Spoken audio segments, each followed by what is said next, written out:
Bienvenue sur Robin des Toits TV. Dans cette vidéo, on va te parler des 20 ans de l'association, des compteurs Linky, des actions juridiques à venir et une bonne nouvelle pour 2024. L'association Robin des Toits a pour objectif de promouvoir un système de télécommunication qui respecte vraiment le vivant, la planète et la vie démocratique. 20 ans déjà que l'association Robin des Toits protège, comme elle le peut, la Société des humains de France contre les risques que représentent les ondes électromagnétiques. Robin des Toits a 20 ans. Joyeux anniversaire, Robin des Toits. On est tous impactés par les ondes, qui sont avec nous tout le temps, même si on ne s'en rend pas compte. Pour ces 20 ans, bon anniversaire, Robin des Toits. 20 ans de combat, 20 ans de succès, mais 20 ans aussi de travail. On voit bien que les problèmes sont toujours les mêmes, les problèmes ne sont pas résolus, et donc on a besoin de vous. Comment ça se fait que ça fait 20 ans qu'on est sur le même sujet et qu'en fait on pensait que ça allait s'améliorer? Eh bien ça fait 20 ans et c'est de pire en pire. Merci à l'association Robin des Toits qui nous éclaire et nous informe sur les dangers des ondes. À Robin des Toits, des fois, on vient d'abord pour soi. On vient parce qu'on a besoin d'aide et de conseils. Et puis, quand on a reçu, des fois, on veut donner. Et donc, à ce moment-là, on peut entrer dans l'association, non plus comme simple adhérent, mais comme participant à la vie de l'association et faire un travail passionnant avec des gens passionnés. C'est vrai qu'on est plein de compassion déjà pour ceux qui sont malades à cause des ondes, les électro-hypersensibles, EHS. Les personnes électro-hypersensibles ont du mal à se loger et le droit au logement est valable pour tout le monde, c'est un droit. Mais les personnes électro-hypersensibles ont du mal à faire valoir leurs droits. Mais on a besoin de monde parce que c'est comme ça, toute association a besoin de monde. Ceux qui sont en place à Robin des Toits actuellement sont pleins d'idées et plein d'idées pour les autres, pas pour eux. Pas pour se faire mousser, mais vraiment pour les autres. Bienvenue à Robin des Toits. Force est de constater que le monde machine poursuit son avancée impitoyable, écrasant tout sur son passage, tuant des troupeaux qui naguère paissaient tranquillement dans les prairies, tuant les enfants esclavagisés travaillant dans les mines de métaux nécessaires à la fabrication de nos outils numériques, à commencer par les smartphones qui rendent malades des millions d'entre nous. Face à cette barbarie numérique, nous nous devons de hausser le ton, en particulier concernant les enfants. Les dangers qu'ils courent en étant sans cesse plongés dans un bain d'ondes toxiques sont énormes pour leur santé. Nous partageons avec toi le courrier que nous adressons bientôt sur ce sujet aux syndicats d'enseignants, aux associations de parents d'élèves, aux responsables d'établissements scolaires et de crèches, mais aussi aux responsables politiques. Nous attirons votre attention sur un sujet préoccupant, l'impact des ondes électromagnétiques sur de jeunes organismes en formation. Nous ne parlons pas seulement de l'addiction aux écrans, phénomène dont la prise de conscience progresse. Nous avons, de par nos formations et nos connaissances, accès à des faits scientifiques inquiétants qui tendent tous à montrer que l'abus des ondes est néfaste, principalement sur la santé psychique et physique des enfants, notamment de moins de 15 ans. Il ne s'agit pas de réclamer la fin de la téléphonie mobile, qui fait désormais partie de notre vie quotidienne. En revanche, il est évident que le taux de rayonnement dans l'espace public atteint des niveaux inquiétants et croît de façon exponentielle. Voici la conclusion de cette lettre. Vous ne pourrez pas dire que vous ne saviez pas. Ce courrier, tu pourras te l'approprier et interpeller à ton tour les décideurs du monde scolaire ou politique. Plus nous sommes nombreux à protester, plus nous augmentons nos chances d'être entendus de ceux qui, à l'heure actuelle, persistent dans le déni ou s'avèrent complices de la catastrophe sanitaire en cours. Ne perdons pas espoir, nous constatons une prise de conscience. Timide, certes, mais que nos voix se fassent entendre de plus en plus fort. Pour que nos voix se fassent entendre, deviens membre ou fais un don sur le site robindetoits.org. Le compteur Linky nous prend la tête. Ce n'est pas le compteur Linky qui pose vraiment problème sur le plan sanitaire, mais les informations qu'il collecte et transmet par le CPL, courant porteur en ligne. L'électricité qui parcourt les fils de ta maison utilise une fréquence de 50 Hz, c'est-à-dire que la polarité du champ électrique change 50 fois par seconde. Les fréquences, beaucoup plus rapides du CPL, utilisent la fréquence du 50 Hz de l'électricité comme support pour se déplacer.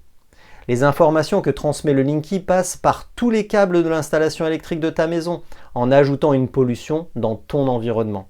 Cette pollution se manifeste autour des appareils électriques qui rayonnent des champs électromagnétiques supplémentaires. Enedis souhaite nous forcer à utiliser ces compteurs en ajoutant des frais supplémentaires à partir de 2025. Les recours juridiques pour notre défense sont en cours et tu peux les soutenir financièrement en faisant un don sur la plateforme Helloasso. Lien dans la description. Enedis essaye d'imposer le compteur Linky à l'ensemble de la population, même à ceux qui malheureusement sont devenus intolérants aux ondes électromagnétiques, les EHS, et qui subissent de plein fouet la pollution générée par ce compteur. Il en est de même pour les compteurs communicants de l'eau et du gaz. Toutes ces technologies communicantes augmentent la pollution électromagnétique dans nos environnements intimes et ne sont ni essentielles, ni justifiées. Des solutions filaires existent et sans danger. Le premier recours contre l'imposition du compteur Linky par Enedis, car aucune directive européenne, loi ou décret n'impose une telle obligation aux consommateurs. 12 citoyens se sont associés à Robin des Toits pour ce recours.